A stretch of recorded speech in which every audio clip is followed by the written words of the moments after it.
ماده 244 قسم 4 248 قسم 2 249 قسم 1 2 ҷамшед сатторови 31-сола 16 соли ҳаёташро дар маҳбас гузаронда ва аз овони наврасӣ то ҳол 6 бор зиндонӣ шудааст. вай баъди ҳар бори озод шуданаш моҳҳо наметавонист кори муносиб дарёб кунад. падару модари ҷамшед дар ҳаёт ҳастанд, вале бо ӯ дигар робита надоранд. пайвандонаш ҳам дар ғаму шодияш дигар шарик нестанд.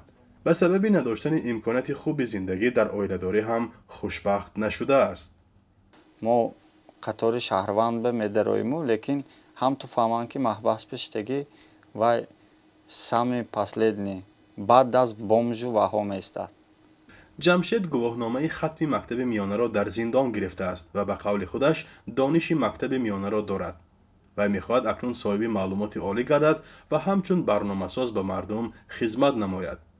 вай ҳоло ҳамчун ризокор дар созмони диёр кӯмак мерасонад ва берун аз он дар нуқтаҳои мошиншӯӣ кор мекунад. ҷамшед ин навбат мехоҳад бо сад мушкилӣ бошад ҳам аз нигоҳи иқтисодӣ мустақил гардад ва дигар ба зиндон наравад, вале 7 моҳ боз ба худаш ҷойи кору маоши хуб ё дастгирӣ барои таҳсилро меҷӯяд. барои раҳпули худаш 500-600 сомон дар кори як моҳ вай худи олӣ ка мехоҳад ё ки аин кам. ягонта кори нағзшон нест. масъулони созмони ҷамъиятии диёр тибқи як таҳқиқот маълум карданд ки 20% бесарпаноҳон маҳбусони собиқ ҳастанд. онҳо синну соли гуногун, тарбияи гуногун ва ҷаҳонбинии ҳархела доранд. баъзеашон тамоман роҳи зиндагии худро гум кардаанд ва дар партовгоҳҳо зиндагӣ мекунанд, вале нафароне мисли ҷамшед ҳам ҳастанд. дар сурати илоҷи кору зиндагиро наёфтанд, боз даст ба аъмоли ношоиста мезананд. Им, конечно, всем нужна психологическая помощь, их направить по пути. албатта ба онҳо ёрии равонӣ лозим аст ва бояд роҳ нишон дода шавад. бояд давлат ба чунин одамон кӯмак расонад ва ё ҳадди ақал ҷой барои зист муҳайё созад. дар навбати аввал онҳо ҳеҷ чиз надоранд ва муҳтоҷ ба либосу хӯрока ҳастанд, бехона ва беҷои кор Они мемонанд. выходят на улицу.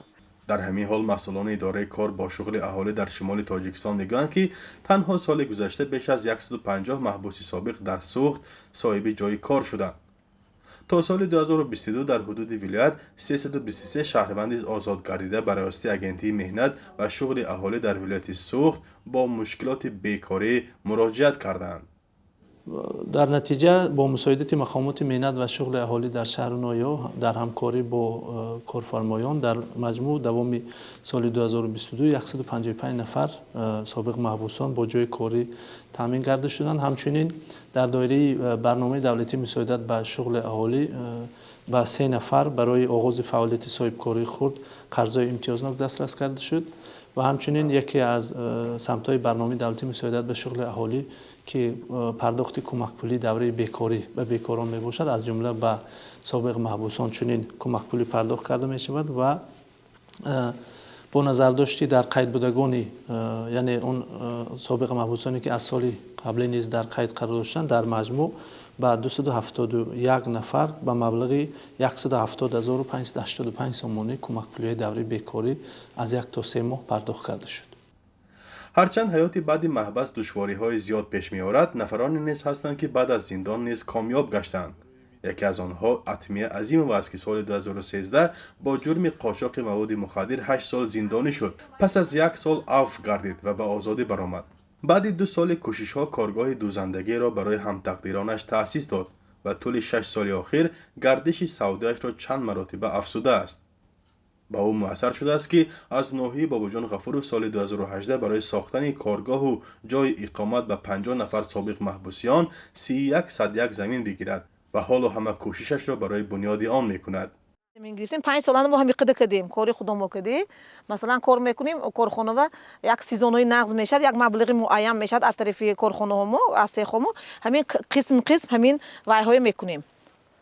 тайёр карда истодем. Масалан одамое ҳастанд ки масалан ки ёрдам мекунанд, баъзе ба тариқи насия медиҳанд маҳсулоти манимин сохтмонӣ, соли мо вайҳо қисм пеш метим буда. Масалан семент дар кор буд як вақт додан, қисм метим, як бора гифта наметонем, конечно, қисм месупорем маблағошона ё дастгирӣ мекунанд. одамои ҳастанд ки одамо ба тариқи насия доданам ин як худаш дастгирии калон. کارشناسان و روانشناسان میگویند محبوسان سابق در شرایط تاجیکستان باید پرصبر باشند و برای به مقصد رسیدن ایستادگری کنند. برخی دیگر برانند که دولت و مقامداران ساحه برای برگشتن به حیات مقرری باید با آنها کار کنند و برای تکرار نگردیدن جنایت جهد و تلاش نمایند.